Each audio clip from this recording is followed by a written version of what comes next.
সচরাচর স্পেন মানেই তো ফুটবল। রিয়াল মাদ্রিদ, বার্সা আপনি এসব নামই শুনে থাকবেন। তবে স্পেন এখন ক্রিকেটটা অনেকখানি সিরিয়াস। বাংলাদেশি ক্রিকেটাররাও গিয়ে স্পেন মাতিয়ে আসছে। শুনুন ভাই, আগে স্পেনে গিয়ে খেলে আসলেন, সেই এক্সপিরিয়েন্সটা একটু শুনতে যাচ্ছি। হ্যাঁ, আসলে এক্সপিরিয়েন্সটা বলতে গেলে এটা প্রথমবারের মতো দেশের বাইরে খেলতে যাওয়া। বলতে গেলে আমি খুব এনজয় করছি। ফার্স্ট টাইমে ভাবছিলাম হয়তো এত কম্পিটিটিভ টুর্নামেন্ট হবে না, বাট ওইখানে যাওয়ার পরে দেখলাম অনেক ইমার্জিং টাইপের প্লেয়ার, বিগ ব্যাশের, তারপর কাউন্টির, নেদারল্যান্ড টিমের, ন্যাশনাল টিমের অনেকেই প্লেয়ার আসছে। তো টুর্নামেন্টটা আমি ধরতে গেলে আমার কাছে টাফই মনে হয়েছে। অ্যাস্ট্রোটার্পে ছিল, বিকজ বাউন্ডারিটাও ছোট। তো আমি খুব এনজয় করছি, খুব ভালো লাগছে খেলে। আচ্ছা, তো আপনার মনে হচ্ছে কিনা যে সামনে বাংলাদেশের অনেক ক্রিকেটার গিয়ে খেলতে পারে, এটা আর্থিকভাবেও লাভবান বা ক্রিকেটার হিসাবেও একটা নতুন জায়গায় খেলার এক্সপিরিয়েন্স, সব মিলে আপনার মনে হচ্ছে কিনা যে সামনে আরও অনেক বেশি বাংলাদেশি ক্রিকেটার সেখানে গিয়ে খেলতে পারে, ইউরোপে গিয়ে খেলতে পারে? হ্যাঁ, আমি মনে করি, কারণ এটা তো আসলে ইউরোপিয়ান ক্রিকেট নেটওয়ার্কের ইসিএনের টুর্নামেন্ট, মূলত স্পেনের না, এটা ইউরোপিয়ান ক্রিকেট কাউন্সিল করে থাকে। আইসিসির টুর্নামেন্ট ছিল।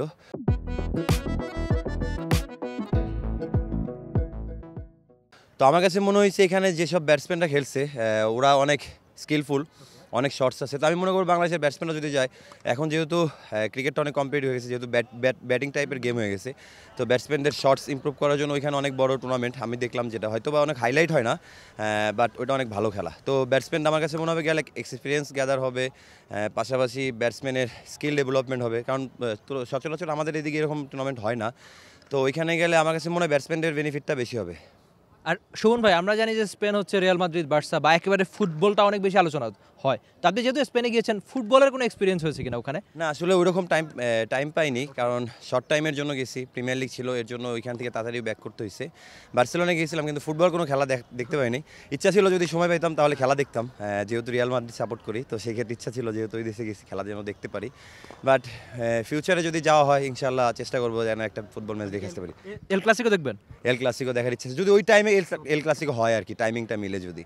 আচ্ছা, কয়েক বছর আগের কথা যদি আমরা হিসাব করি, আপনার এনসিএলটা খুব ভালো কেটেছে, আপনি বিসিএলও খুব ভালো বোলার ছিলেন, একটা সময় তো এনসিএলের হাইস্ট উইকেট টেকারও ছিলেন এক সময়। তো সামনে যেহেতু আরেকটা ডিপিএল, যেহেতু ঘরোয়া ক্রিকেটের টুর্নামেন্ট, আপনার নিজের লক্ষ্যটা কি, বা দল হিসেবে যেহেতু নতুন একটা দল, কি আসলে সুমন খান থেকে লোকে অনেক কিছু আশা করে, আপনি নিজে কি আশা করছেন নেক্সট ডিপিএলে? আসলে বলতে গেলে আমি বরাবরই ডোমেস্টিকে রেগুলার পারফর্মই থাকি, এনসিএলেও বরাবর প্রত্যেকবারই আমি দেখা যায় টপ 3-র মধ্যেই থাকি। লাস্ট ইয়ার ওইভাবেই ছিলাম, বিসিএল, প্রিমিয়ার লিগ। এবছর যেহেতু নতুন একটা টিমে খেলতেছি, ব্রাদার্স ইউনিয়ন, এক্সপেকটেশন থাকবে যেন নিজের সেরাটা দিতে পারি, নিজেও নিজের ইন্ডিভিজুয়াল পারফর্ম করতে পারি, দলটাকেও যেন একটা ভালো পজিশনে নিতে পারি, এই প্রত্যাশাই থাকবে যেন ভালো একটা জায়গায় যেতে পারি। থ্যাংক ইউ সো মাচ ভাই, সামনের জন্য অনেক বেশি শুভকামনা। সুমন খান ছিলেন টি স্পোর্টসের সঙ্গে, জানালেন স্পেনে খেলতে আসার তার এক্সপিরিয়েন্সের কথা। তবে সবচেয়ে যে ব্যাপারটা তিনি একটু আগে আমাকে বলছিলেন যে সর্বোচ্চ উইকেট টেকারও তিনি ছিলেন, তার মানে মাঠে ক্রিকেটটা তার ভালো কেটেছে, স্পেনেও ভালো কেটেছে। আর সবচেয়ে যেটা ইম্পর্টেন্ট, যে দেশের ক্রিকেটাররা এখন বাইরে গিয়ে খেলছে, যেটা আদতে বাংলাদেশ ক্রিকেটের জন্য লাভজনক, তাদের জন্য লাভজনক বটে, যেহেতু তারা ইউরোপে খেলতে গিয়ে আর্থিকভাবেও লাভবান হচ্ছেন। এটা আদতে বাংলাদেশ ক্রিকেটের নতুন একটা শুরু হয়তো হলো। Rifat Emil, T Sports, Dhaka. For more updates, subscribe to our YouTube channel and click on the bell icon. Follow us on Facebook and Instagram.